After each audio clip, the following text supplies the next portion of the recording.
दिवसभरातल्या सगळ्या महत्त्वाच्या घडामोडींचा घेऊया सविस्तर आढावा। बातमी मराठा आरक्षणासाठी मनोज जरांगेंनी दिलेल्या एल्गाराची।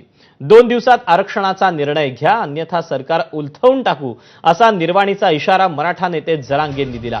27 ऑगस्टला संपूर्ण महाराष्ट्र गणरायाच्या आगमनात व्यस्त असताना जरांगे मराठा बांधवांसह मुंबईकडे कूच करणार आहेत। 29 ऑगस्टला गणपती घेऊनच मुंबईत प्रवेश करायचा असा निर्धार जरांगेंनी केला। सर्व मराठ्यांनी कामधंदे बंद करून या विजयी सोहळ्यात सहभागी व्हावं असं आवाहन त्यांनी केलं आहे।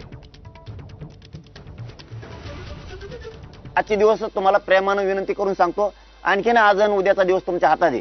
आम्हाला मुंबईला यायचं नाही, आम्हाला काय करायचं मुंबईला आरक्षणाची अंमलबजावणी केल्यावर। आणखीनही फडणवीस साहेबाला संधीचं सोनं करा उलट तुम्हाला वाटतं ओबीसी तुमचे तर मराठे तुमचे होतील, आम्हाला काय घेणं पडलंय राजकारणाचं। पण तुम्ही नाही दिलं तर तुम्हाला शेवटचं सांगतो, मी सरकारचं देऊन तुला टाकू शकतो। तुम्हाला वाटण काय आहे काय नाही। मी माझ्या समाजाच्या लेकराचं रडणं बघितलंय, वेदना बघितल्यात, माझ्या जातीचे हाल मी बघितले।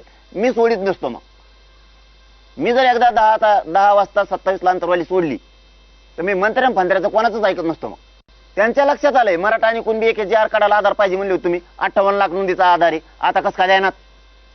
बाकीच्या ज्या जाती घातल्या ओबीसीत त्यांना कोणता आधार आहे? कुठलाच नाही, तरी त्यांना दिलं। आम्हाला तर आधार आहे, आम्ही डायरेक्ट 7/12 दाखवतोय, सरकारी नोंद दाखवतोय डायरेक्ट। त्यांजवळ कुठे? त्यांजवळ नाही तरी पण दिलं, आमजवळ हाई तरी देत नाहीत।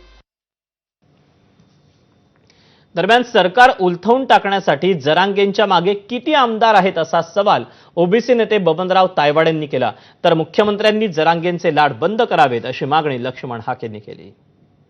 आपल्या शक्तीचं आत्मपरीक्षण न करता सरकार उलटवून टाकण्याची भाषा बोलणं हे हास्यास्पद आहे आणि म्हणून मी ते काय तेवढं सिरियस घेत नाही।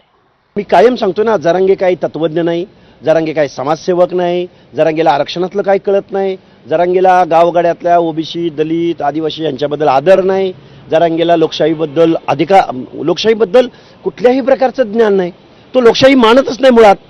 त्यामुळे मुख्यमंत्र्यांनी असल्या फालतू माणसाचं लाड करणं बंद